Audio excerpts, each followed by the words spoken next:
nearly a week after a powerful ice storm swept through the province, more than 100,000 people are still without power. Premier Doug Ford visited Orillia today, one of the hardest hit cities, to assess the damage and hear from residents who say they are growing increasingly frustrated at just how long it's taking to restore power. Queen's Park reporter Lorena Redekop has the latest.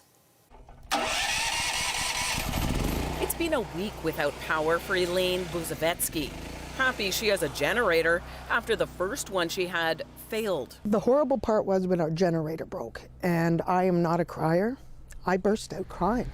Given all the destruction, so many people without power for days, she says a state of emergency should have been declared sooner. Wednesday, really? 5 days later? This should have been, the ball should have been rolling on noon on Saturday. And it's just so frustrating. I'm okay. I just want our communities and our seniors to be okay, everybody. Orillia's mayor says it was a triple whammy. An ice storm last weekend, then another one on Wednesday. Plus, the wastewater treatment plant got hit by lightning. God ran out of locusts, so he sent ice and thunderbolts. The mayor says they'll need to look into why it's taken so long to restore all the power later. It's a legitimate question. I don't have an answer for that, so we need to think that through. I invite people to do better. Today, the premier toured the area, including a recreation center, turned into a warming center. People had also been sleeping here. The premier was also asked why it's taking so long to restore power. Ontario crews are also getting help from other provinces. They're going around the clock. I wish we had a little button we could switch on. Hydro crews are dealing with downed trees, power lines, and also power poles. According to Hydro One, there have been more than 1,900 poles damaged, and they're still discovering more, 88 since yesterday. The head of Hydro One says they hope to be down to 70,000 customers without power by the end of the day. That includes thousands of seasonal homes or cottages. But some will still go days more without power. So we're well on the way to having this wrapped up. There will be some people that are going to go into next week. Small rural people or communities or homes down isolated roads, it's going to take a long time. So for some, the frustration will continue after an ice storm being called the worst in decades. Lorena Redekop, CBC News, Orillia. Auto workers in the province are already experiencing the impacts of Trump's trade war with factory shutdowns and layoffs. But while it signals a slowdown in production, industry experts say used cars are about to see a surge in demand. Dale Manukduk has more. At AJS Auto Sales in Scarborough, Anthony Picoletis and his son have been keeping a close eye on the news. Quite fearful of what the outcome will be for the industry and for us as a business. We're a small family dealership. On Wednesday, U.S. President Donald Trump made good on a promise announced last week. 25% tariff on all cars that are not made in the United States. On Thursday, the head-on response from Canada. Matching the U.S. approach with 25% tariffs on all vehicles imported from the United States that are not compliant with CUSMA. Prices in the used car market are expected to go up. Picoletis sees pros and cons. Yes, sales could potentially go up because people are going to be avoiding buying new cars because they're too expensive. But by the same token, supply becomes very difficult, and the competition amongst dealers then becomes much more difficult. You don't have to go too far back to see a comparable situation. Take a drive down memory lane to just 2021 during the COVID-19 pandemic, when supply chains were disrupted and there was a shortage in automotive microchips. Within 2021 only, used car prices went up by 21.7%. Why is that? Because the demand shifted and there was fewer cars. A recent Auto Trader survey found 47% of respondents said they'd be impacted by tariffs, and within that group, a third said they're already moving from new to used cars. Since the beginning of March, the used car market has been pretty hot. There's a lot of activity. If you look at the Auto Traders site visits and, listing engagements, number of inquiries sent to dealerships, it's been up quite substantially. As the trade war delivers higher prices for consumers, used car dealers better buckle up and be ready for a boom in business. Dale Manukduk, CBC News, Toronto. Stats Canada reporting today that the Canadian economy lost 33,000 jobs in March, the biggest loss in almost 3 years. Analysts blaming it on uncertainty surrounding Trump's tariffs. Tyler Cheese has more on what this means for Toronto's job market and why the outlook may not be as dire as it seems. Like much of the country, GTA jobs have been impacted by the uncertainty surrounding the U.S. tariffs. We work with thousands of employers. There's just that uncertainty makes them less reluctant to hire, and they're sort of on pause. Experts say a lot of employers are nervous about the future and aren't able to look too far beyond their current needs. But there is some hope. Now, we hope that that will change. The optimism is that usually come, April, May, July, June, and so on. That's when not only seasonal work opens up, but there's more businesses doing better. So we hope to see an increase in employment despite this current decrease. The numbers from Statistics Canada are putting people on edge. 33,000 jobs lost across the country and a 0.1% increase in unemployment seen in March. But experts say it's not as bad as it seems. And it's actually the same proportionally on average as it was in 2017, 2018, 2019, so pre-pandemic. So I wouldn't be too nervous, because this is a pretty consistent trend for this time of year. Much of the concern has been around jobs in the auto sector, but Premier Doug Ford says he has a plan. We're going to be there to protect them. And if the worst case scenario happens, then we're going to retrain them. We're going to pour money. We're moving up infrastructure, as I've mentioned to our Minister of Infrastructure. Let's start pushing all the infrastructure forward. The experts say if you are looking for work right now, it's important to be resilient.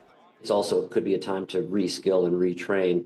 Again, at YES or many other organizations, they offer free programs, or they're paid ones at colleges, that you can enhance your skill set, get into either the trades, where that still will be a growing area, or digital literacy, cloud computing, cybersecurity. All those areas are actually still, for the most part, growing. And they're hopeful that this period of uncertainty won't last for long. We're starting to get a bit of a clearer picture. By the end of this month, we'll have an understanding of what our federal government does look like. So I would encourage both employers and employees to not panic, but to just take it in stride. She says she expects job numbers and employment opportunities to bounce back for April and May. Tyler Cheese, CBC News, Toronto. OPSEU is responding to a cybersecurity incident after an unauthorized third party accessed their IT systems yesterday. It says it was made aware of the incident today, adding in a statement to CBC Toronto that, quote, all signs point to this being an attack by sophisticated actors and not a failure on the part of OPSEU CEFPO's IT team and or systems. Our investigation is ongoing to determine the extent to which any data, including personal information, may have been compromised. Should our investigation reveal that personal information was impacted, we will promptly notify affected individuals. Court heard victim impact statements today ahead of the sentencing for the man who stabbed 2 women on the TTC 2 years ago. One of the women died, the man pleading guilty to first-degree murder and attempted murder. Nama Weingarten reports. It was a tense day in court as we learned more about the events leading up to Nang Jia attacking 2 women on a subway platform on December 8th of 2022 and the impact that had on victims and witnesses. He already pled guilty to first-degree murder and attempted murder after killing 31-year-old Vanessa Karpiuska while injuring another 37-year-old woman at High Park Station. He will get an automatic life sentence for the first-degree murder without parole before 25 years, with the Crown seeking a life sentence for the attempted murder charge as well. Today, the court heard that Jin told police after his arrest that he planned the attack because he wanted to take revenge on a Canadian doctor, saying he damaged his vision in both eyes during surgery. Jin is a Chinese national, and he's been staying in Canada illegally since 2010. The court heard he told police, and I quote, "I was harmed by Canadians, so I have to take it out on you Canadians." We also heard details of the events leading up to the planned attack. He came into the TTC armed with 2 knives and even had his medication on him in anticipation of getting arrested. We heard that he first considered killing people on the bus he boarded prior to the attack, and he even stalked another woman who looked like Karpiuska with similar blonde hair. In the attack, he used both knives, one in each hand, killing Karpiuska and swinging at the other woman 27 times. A Good Samaritan who was there was able to hold him back until police came. Victim impact statements were also read out. Karpiuska's sister said her family will forever be haunted by her death, and there isn't a day they don't think of what her last moments were like. As proceedings started, Karpiuska's mom lounged at Jin in what looked like an attempt to attack him, but was held back. Other victim impact statements showed the other woman who was injured is still struggling with pain from her injuries and feels that her freedom is lost because she's so scared of being out near people. All throughout the day in court, Jin was slouched down, appearing like he was sleeping at times as he listened to his interpreter. We also heard he told police he's been quite comfortable at prison, where he gets food, shelter, and sees doctors for his vision loss. He told police he didn't care if he got a life sentence, and his sentencing will be on May 20th. Nama Weingarten, CBC News, Toronto. A teen girl who was set to face trial for manslaughter in the death of a Toronto homeless man has now pleaded guilty to the lesser charge of assault. She was one of 2 girls scheduled to go on trial next month for the swarming death of Kenneth Lee. Lee died after getting attacked by a group of teenagers near Union Station in December 2022. So far, 7 of the 8 girls admitted they took part in the attack. They have all pleaded guilty to manslaughter or assault after originally being charged with murder. The Crown did not accept a manslaughter plea from the second girl, who they say delivered the fatal stab wound. A judge will deliver a decision on whether she is guilty of second-degree murder next month. Beef is escalating between food trucks outside the U of T library. This after some of those trucks were vandalized, with the victims pointing the finger at their competition. Greg Ross explains. Aram Ujel and his family own and operate the Meal Queen food truck. Earlier this year, they moved to this spot on St. George Street near the University of Toronto Library. He says it didn't take long before they were vandalized for the first time.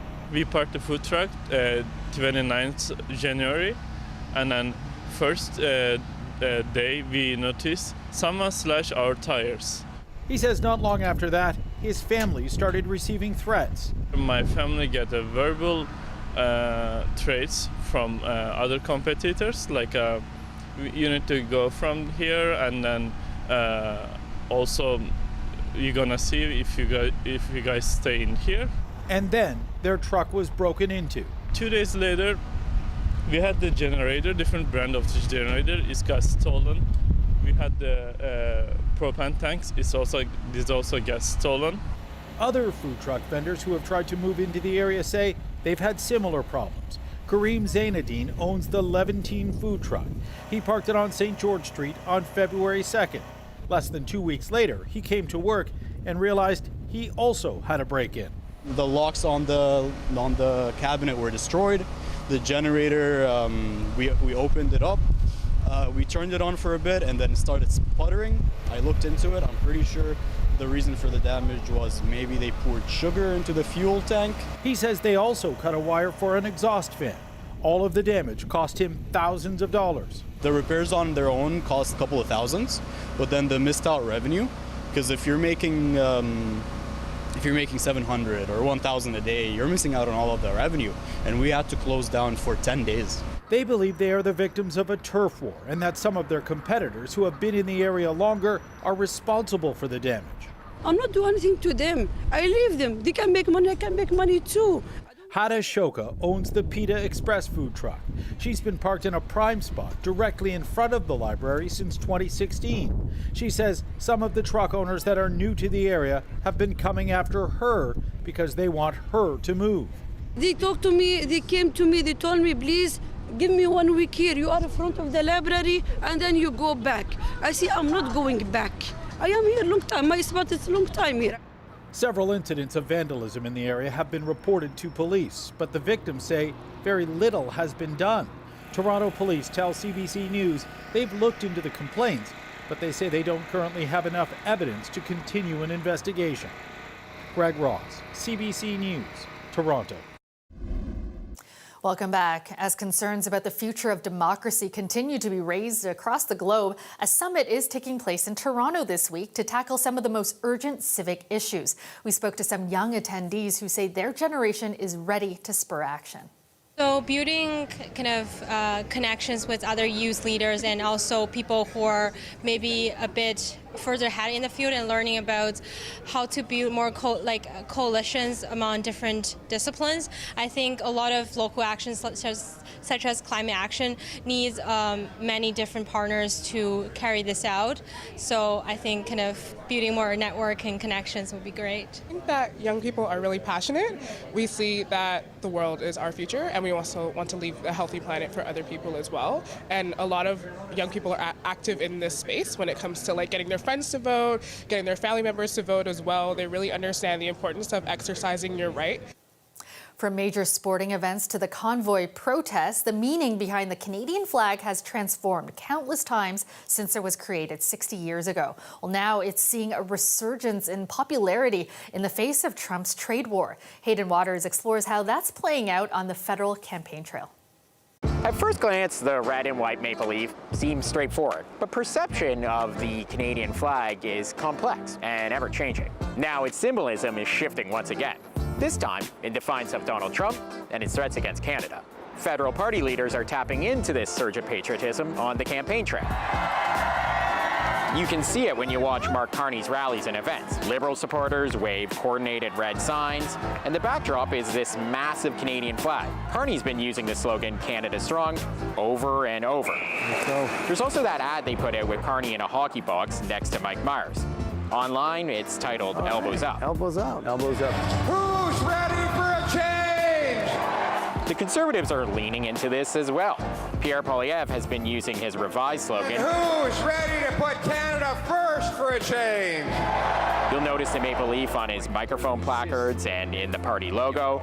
At his rallies, you can always find a massive Canadian flag, too. I've noticed less flags at the NDP event so far, although Party HQ told me they've been working more flags in than past campaigns. We care about the people and we want this country to work. The Greens told me they are doing the same.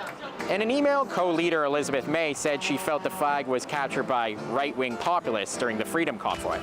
But this has been a moment to, in her quotes, reclaim it.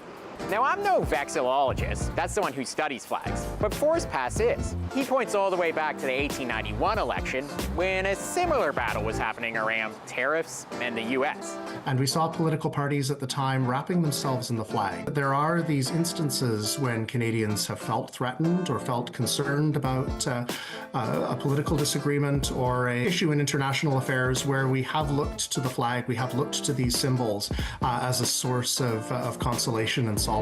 The current Canadian flag turned 60 this year. Pass thinks this moment marks a coming of age. It's really exploded, the coincidence of that particular anniversary with the international situation and these tensions with the United States. It's not just political leaders. You may have noticed more flags hanging outside of buildings and homes. Companies that sell flags are having a hard time keeping up with the boom in demand. What has business been like over the last 2 months here in terms of Canada flag sales? Going up like crazy. Yesterday, my own competitor came. He says, this size of flag, can you spare 10 cartons? We had a reasonable stock, it's totally gone. Gupta sells the American flag too. Sales of those have tanked. It's no surprise federal party leaders are avoiding the stars and stripes this campaign, but even cities like Toronto are vowing to ditch it. It's just a symbol of who we are as Canadians. We are proud Canadians. That is our message to our American neighbors. We love you, our neighbors, but you have a president that wants to have a senseless trade war and want to fight. We're a peaceful, harmonious country, but when we're under attack, we fight back. Tough to say how long all this patriotism will last, but it's clear the Canadian flag is having a moment. Hayden Waters, CBC News, Toronto.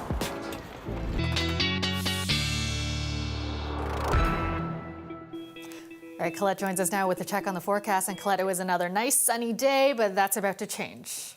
Thanks, Kelda. Yeah, here we go heading into the weekend. We've had a couple of nice days and there's some rain in the forecast, but that's okay. At least we got to enjoy those days. And Sunday's not looking too bad either, but just showing you those upper winds. I mean, if anything, we're seeing this trough has deepened in the jet stream and we've really got a holding pattern that's been occurring. And that's why the rain, it's coming in waves of energy towards us into Ontario. But for parts of the U.S. that I've been talking about for the last couple of days, it's been holding there and firing up every day. Ridge of high pressure that's giving some record-setting heat into the southeastern U.S., especially towards Florida. That's just kind of holding things in place so it can't move forward, and it's just stationary and stagnant through here. So a bit of that energy comes towards us as we head into Saturday after daytime highs today, where plenty of locales got some double digits in there, which was nice, just not as mild as yesterday. And let's roll this through. For the GTA, it's really after midnight more so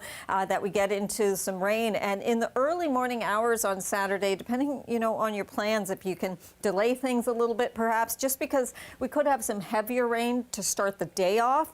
And then as we move forward in time, we'll actually see some breaks in the precipitation. And for the GTA, we may not have much more after that. However, watch how this next round comes through the Niagara region. So there, it's more likely that you'll get that repeat of rain later in the day.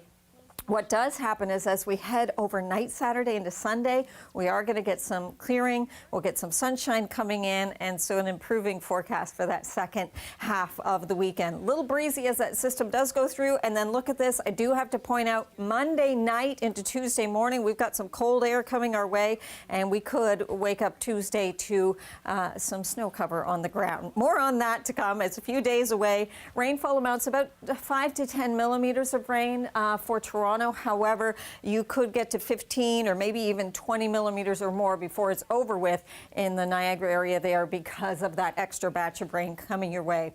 The low tonight, 3 degrees, a little milder into southwestern Ontario, 10 for the high on Saturday, 7 on Sunday. It's a good-looking day here. Now, Monday, it's late in the day where we would get into some of this mixed precipitation, and check out those temperatures, -5 Tuesday morning, and the daytime high just -1. All right, thanks so much, Colette. And that's our show for you tonight. Thanks for joining us. Have a great night, everyone.